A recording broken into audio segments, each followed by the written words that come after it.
Hello friends, welcome to JDS educational academy. So आज मैं लेके आया हूँ दोस्तों सीबीएसई क्लास 12th इकोनॉमिक्स का सैम्पल पेपर नंबर 2 2020-21 का, जिसमें हम दो पार्ट्स देखेंगे।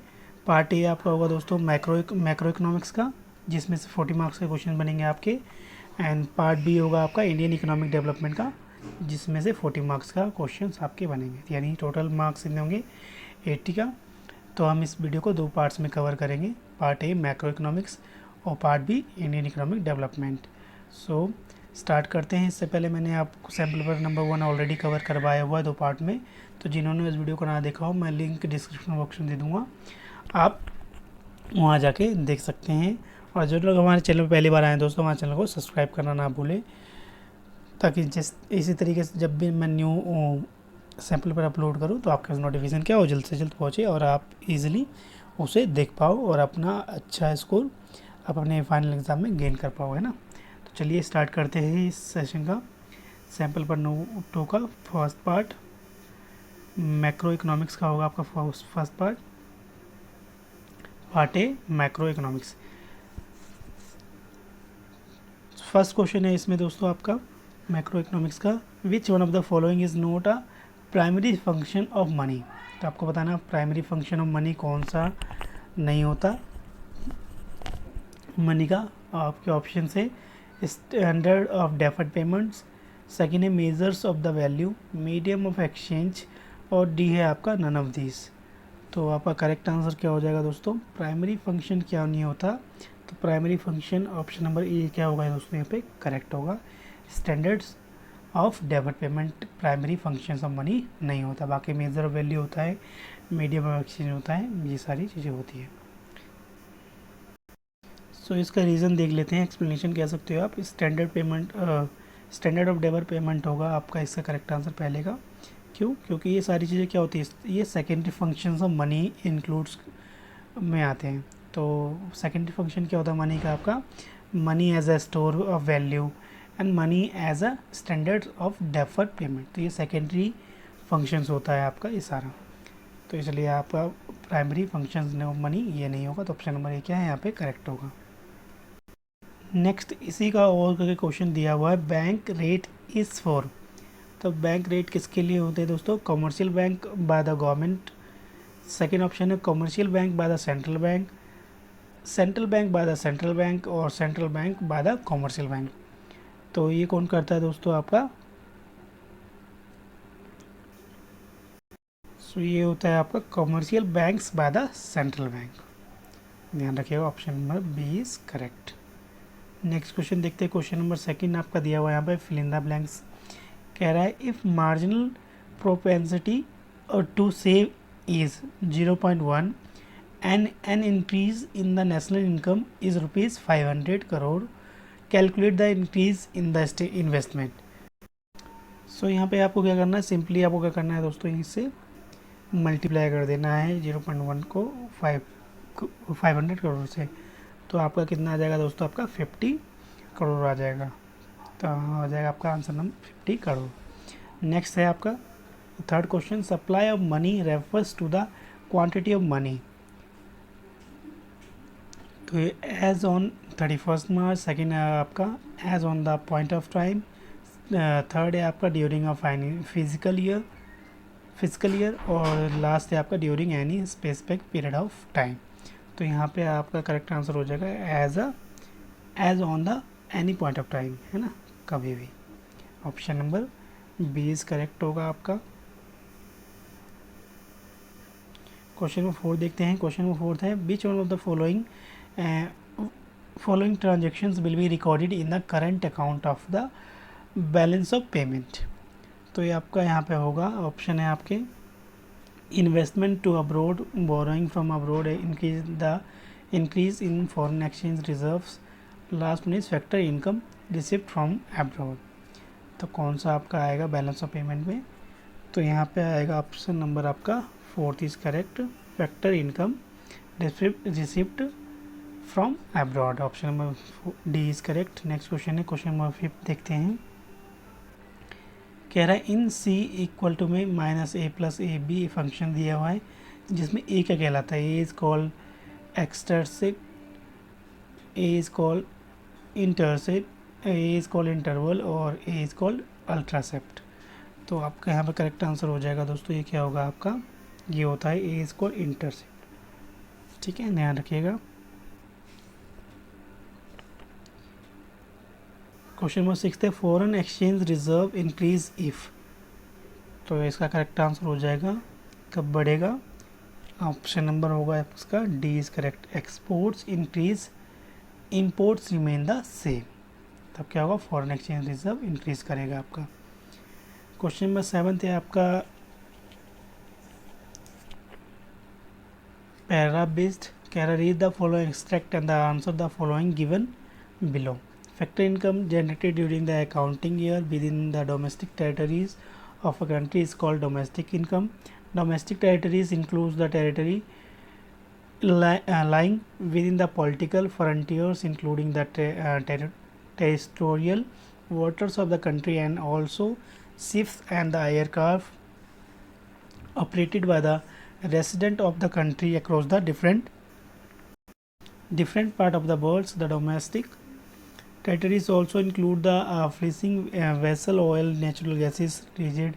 तो ये पैराग्राफ है, आप इसे पढ़ लीजिएगा ध्यान से। मैं आपको 2 मिनट का टाइम देता हूँ और फिर आपको मैं इसका आंसर बताता हूँ डायरेक्ट, इससे रिलेटेड जो भी क्वेश्चंस बनेंगे आपके। चलिए इस पैराग्राफ के क्वेश्चंस को देखते हैं आपके। क्वेश्चन नंबर फर्स्ट है India as emphasise in Japan is a parts of the domestic territories of India और जापान। तो इसका करेक्ट आंसर क्या होगा दोस्तों, आपका India.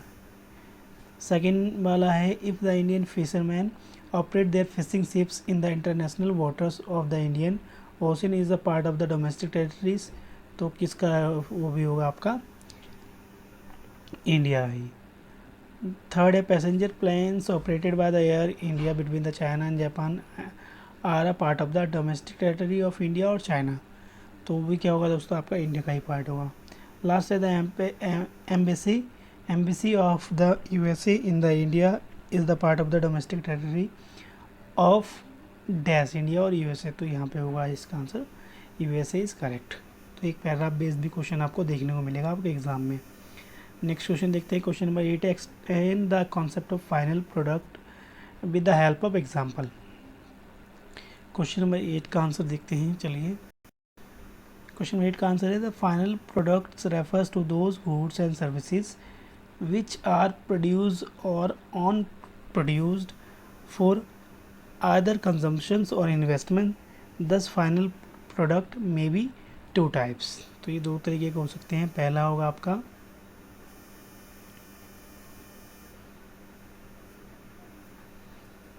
consumer products are the products that are the published for the satisfying human wants, for example food grains purchases by the Gautam for the consumptions, car, mobile, laptop for the direct satisfaction। Second होगा आपका capital product. ये क्या होते हैं, capital products are the durable product which are the purchased as in the investment and for the uses of the production process, for example machinery purchased by Gautam for his factory, computer purchased by the school etcetera. तो ये आपका था अब question number 8 का answer. Next question देखते हैं, question number 9 क्या है। क्वेश्चन नंबर 9 है calculate the net national product at market and the gross national disposable income, है ना। तो ये सारी चीज़ आपको निकालनी है। ये आपके क्वेश्चन से देख लीजिए ध्यान से।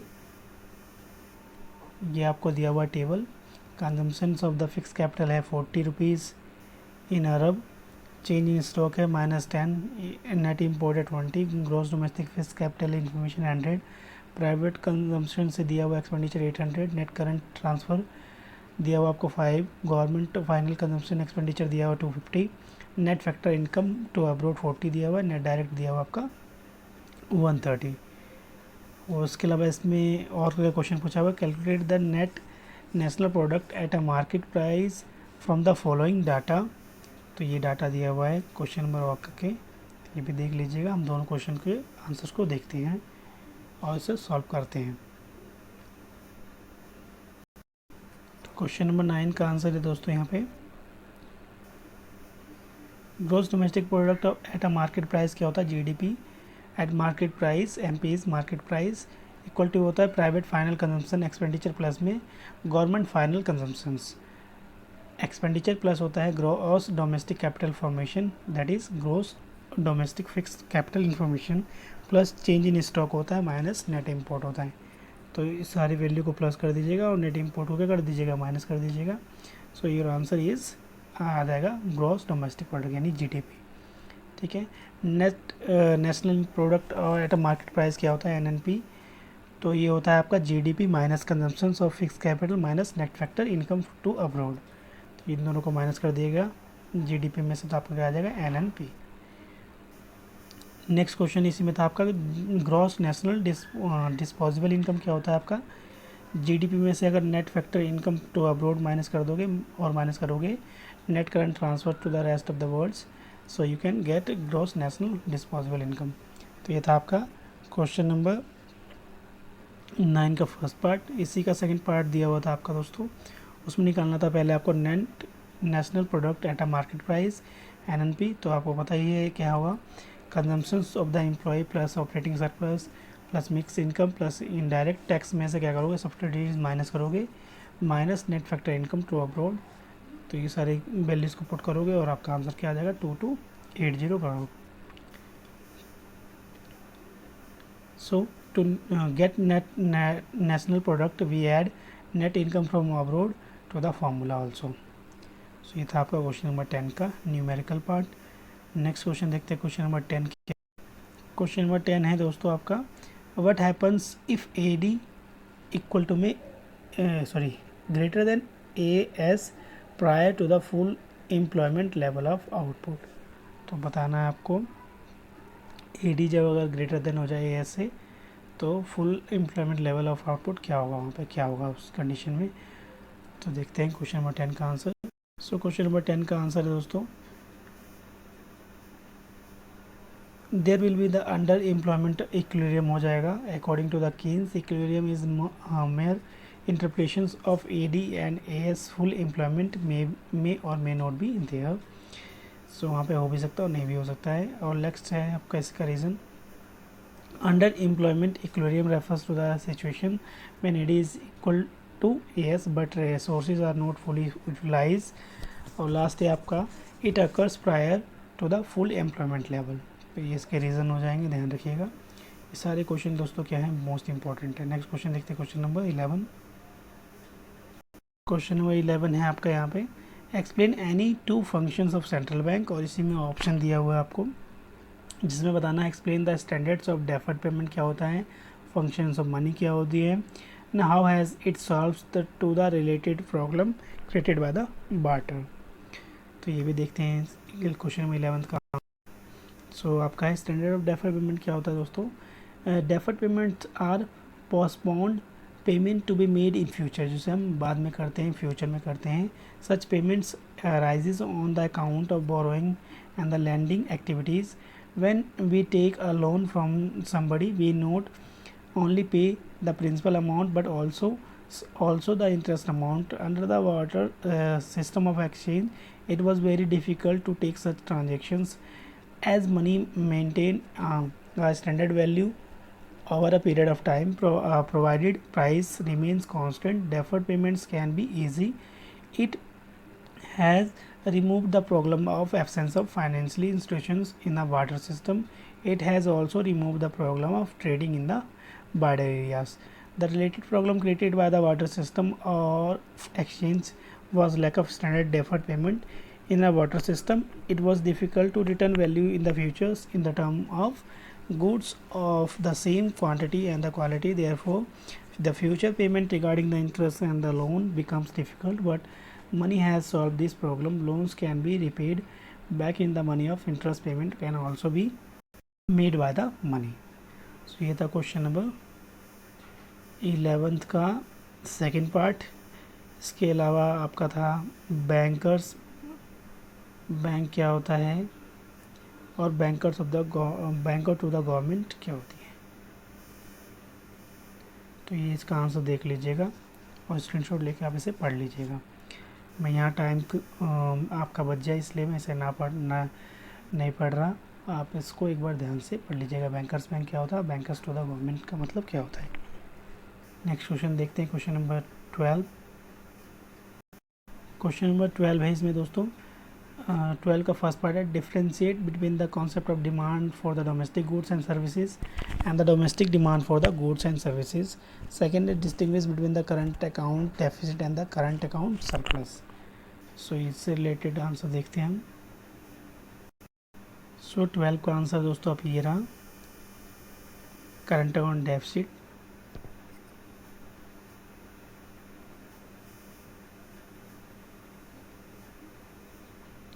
ये रहा 12 का फर्स्ट का answer. The demand for the domestic goods and services is the sum of total demand for the goods and services by the both domestic foreign countries where the domestic demand for the goods and services is the sum of total domestic demand for the domestic as well as the foreign goods also। और next है इसका second का answer इसी में, तो आप इसे देख लीजिएगा। मैं टाइम बच जाए आपका इसलिए मैं आंसर्स को रीड नहीं कर रहा हूँ, आप इसकी स्क्रीनशॉट ले लीजिए और एक बार इसे ज़रूर पढ़ लीजिएगा। वीडियो लंबी ना हो जाए इसलिए मैं आज इस आंसर को रीड नहीं कर रहा। नेक्स्ट क्वेश्चन देखते हैं, क्वेश्चन नंबर जहाँ मुझे नीड होगी कि ये समझाने की ज़रूरत है या पढ़ने की ज़रूरत है, then I will definitely do it. Next question देखते हैं, क्वेश्चन नंबर 13। नंबर 13 है दोस्तों, explain the role of the following correcting excess demand in an economy. जिसमें बताना आपको फर्स्ट बैंक रेट, सेकंड बताना ओपन मार्केट ऑपरेशन, और इसी में एक और का दिया हुआ numerical question, C equal to consumption equal to में 50 प्लस में 0.5 income is the consumption functions of the economy where the C is the consumption expenditure and Y is the national income and the investment expenditure is 2000 in an economy। so calculate करनी है आपको क्या क्या दोस्तों, the equilibrium level of the national income calculate करना है आपका, और सेकंड करना है consumption expenditure to the equilibrium level of a national income. तो इसका आंसर देखते हैं क्वेश्चन नंबर 13 का। सो क्वेश्चन नंबर 13 का आंसर रहा दोस्तों आपका यहाँ से बैंक रेट से। सो बैंक रेट पढ़ लीजिएगा। बैंक रेट क्या है, bank rate is the rate of at which the central bank lend money to the commercial bank to meet their loan term needs. The RBI activities uses bank rate to control the credit creations. तो ये सारे reason है इसके। और open market operation क्या होता है, open market operation means the buying and selling of the government securities by the central bank in a open market। सो ये सेकंड का आंसर हो गया। इसी में सेलिंग और प्राइस सेलिंग और बाइंग के बारे में दिया हुआ है। सो यहाँ से एक्सेस डिमांड की कंडीशंस के बारे में पता चलेगा आपको। सो इसका आंसर पढ़ लीजिएगा। नेक्स्ट इसी में न्यूमेरिकल था आपका, जहाँ पे कंजम्पशन दिया हुआ सी इक्वल टू में 50 प्लस में 0.5 Y and the investment is 2000 rupees. So equilibrium level of national income क्या होगा दोस्तों, at equilibrium level of Y equal to में क्या होगा, कंजम्पशन प्लस इन्वेस्टमेंट प्लस और बाई इक्वल टू में सी प्लस आई, जिसमें क्या करना हुआ ए डी इक्वल टू में S equal to Y and A D equal to C plus I. So सिर्फ आपको वैल्यू पुट करना है और आपका आंसर क्या हो जाएगा, बाई इक्वल टू में 4100 रुपी इक्विलिब्रियम लेवल ऑफ इनकम। इसी का सेकंड क्वेश्चन दिया हुआ consumption expenditure at the equilibrium level of the national income. तो ये वैल्यू है सी इक्वल टू में 50 प्लस वाई की वैल्यू कितनी आ गई आपकी 41,000, तो वैल्यू पुट कर दीजिएगा, सॉरी 44,000।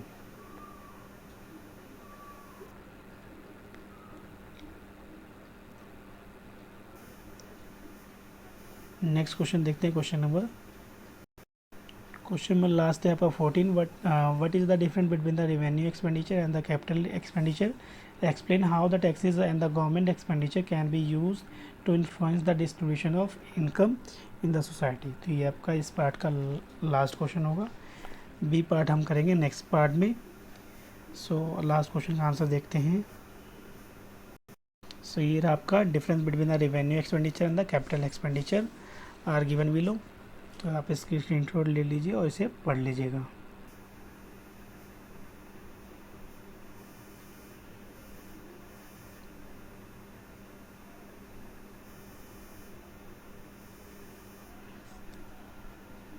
सो यहाँ पे हमारा क्या होता है दोस्तों, फर्स्ट पार्ट कंप्लीट होता है सैम्पल पेपर नंबर 2 का। आई होप ये वीडियो आपके लिए हेल्पफुल होगी और आपके एग्ज़ाम्स में इससे रिलेटेड क्वेश्चंस ज़रूर देखने को मिलेंगे। So if you like my video then please like share.